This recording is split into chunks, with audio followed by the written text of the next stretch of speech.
Welcome dears. In the video lab 12th standard physics lesson 5 electromagnetic waves இருக்கக்கூடிய example number 2 தான் பார்க்க போகிறோம். Okay, question read பண்ணிடலாம். The relative magnetic permeability of the medium is 2.5 and the relative electrical permittivity of the medium is 2.25. Compute the refractive index of the medium. Okay, என்ன question கேட்டிருக்காங்க? Refractive index வந்து நம்மளை கண்டுபிடிக்க சொல்லியிருக்காங்க. So என்ன கொடுத்துருக்காங்க? Relative magnetic permeability கொடுத்துருக்காங்க. So அப்போ ரிலேட்டிவ் மேக்னெட்டிக் பெர்மியபிலிட்டினா மியூ ஆர் வந்து கொடுத்துருக்காங்க 2.5. அதே மாதிரி மீடியத்தில் இருக்கக்கூடிய ரிலேட்டிவ் எலக்ட்ரிக்கல் பெர்மிட்டிவிட்டி கொடுத்துருக்காங்க இல்லையா? ஸோ அது என்ன கொடுத்துருக்காங்க? எப்சிலா ஆர் வந்து 2.25 அப்படின்னு கொடுத்துருக்காங்க. ஸோ என்ன கேட்டிருக்காங்க? ரீஃப்ராக்டிவ் இண்டெக்ஸ் வந்து கேட்டிருக்காங்க. ஸோ அப்போ n is equal to formula என்னது? Root of mu R epsilon R. உங்களுக்கு ஒரு டவுட் வரலாம், நமக்கு வந்து என்னுக்கு வந்து ரீஃப்ராக்டிவ் இண்டெக்ஸுக்கு C/Vன்னு ஒரு ஃபார்முலா இருக்குது நமக்கு தெரியும்.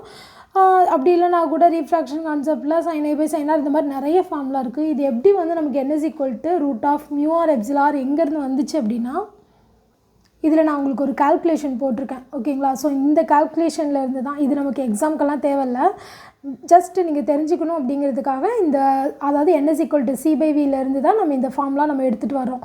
ஸோ அதுதான் இப்போது நமக்கு வந்து மியூ எப்சிலா அப்படிங்கிறதுலாம் தெரியும் இல்லையா?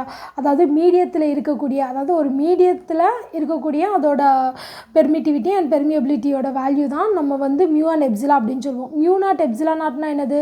வேக்யூமில் இருக்கக்கூடிய பெர்மிட்டிவிட்டி அண்ட் பெர்மியபிலிட்டியை தான் நம்ம இந்த நாட் போட்டு 0 போட்டு நம்ம சொல்வோம். ஸோ அப்போ C அப்படிங்கிறது என்னது? வேக்யூமில் இருக்கக்கூடிய ஸ்பீடு. P அப்படிங்கிறது மீடியத்துக்குள்ளே இருக்கக்கூடிய ஸ்பீடு. ஸோ அப்போ வேக்யூம்ங்கிறதுனால தான் பெர்மியபிலிட்டிக்கு நம்ம மியூ நாட் எப்சிலா நாட், வீக்கு வந்து மீடியமில் இருக்கிறதுனால மியூ அண்ட் எப்சிலா அப்படின்னு நம்ம போடுறோம். புரிஞ்சுதுங்களா? ஸோ இப்போ இதுக்கப்புறம் இதுதான் இதோட ஃபார்முலா. சிக்கும் வீக்கும் உள்ள ஃபார்முலா வந்து இதுதான். ஸோ அப்போ இதுதான் நம்ம எங்கே சப்ஸ்டியூட் பண்ணுறோம்? இந்த n C/Vயில் வந்து சப்ஸ்டியூட் பண்ணுறோம்.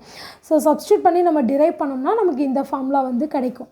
ஸோ இது எப்படி வந்துச்சுங்கிறது தெரிஞ்சுக்கிறதுக்காக நான் இதை கொடுத்துருக்கேன். இது எக்ஸாமுக்கு தேவையில்லை. இப்போ நம்ம இங்கே வந்து வேல்யூ சப்ஸ்டியூட் பண்ணலாம். ஸோ அப்போ ரூட் ஆஃப் 2.5 இன்ட்டு 2.25. இதோட கால்குலேஷன் நான் சைடில் கொடுத்துருக்கேன். ஸோ அப்போ இதை நம்ம ஃபஸ்ட்டு மல்டிப்ளை பண்ணோம் அப்படின்னா நமக்கு வந்து 5.625 கிடைக்கும். இது வந்து ரூட்குள்ளே இருக்கக்கூடிய வேல்யூ. ஸோ அப்போ 5.625 நம்ம ரூட் எடுத்தோம் அப்படின்னா நமக்கு என்ன ஆன்சர் கிடைக்குது? 2.37 வந்து நமக்கு கிடைக்கும். ஓகேங்களா? ஸோ இப்போ n is equal to refractive இண்டெக்ஸோட வேல்யூ 2.37. ஸோ உங்களுக்கு வேணும் அப்படின்னா நம்ம இந்த ரூட் நம்ம எப்படி கண்டுபிடிக்கிறோம், நம்ம ஃபுல் நம்பராக இருந்தால் நம்ம எப்படி கண்டுபிடிக்கலாம், இந்த மாதிரி டெசிமலில் இருந்தால் நம்ம எப்படி கண்டுபிடிக்கலாங்கிறது இன்னொரு வீடியோவில் நான் உங்களுக்கு எக்ஸ்பிளைன் பண்ணுறேன். ஸோ இதுதான் ரூட் எடுக்கிறதுக்கான மெத்தடு. ஸோ இதிலேருந்து தான் நமக்கு என்ன ரீஃப்ராக்டிவ் இண்டெக்ஸோட வேல்யூ 2.37 வந்து நமக்கு கிடச்சிருக்கு. இதுதான் இதோட ஆன்சர். தேங்க்யூ.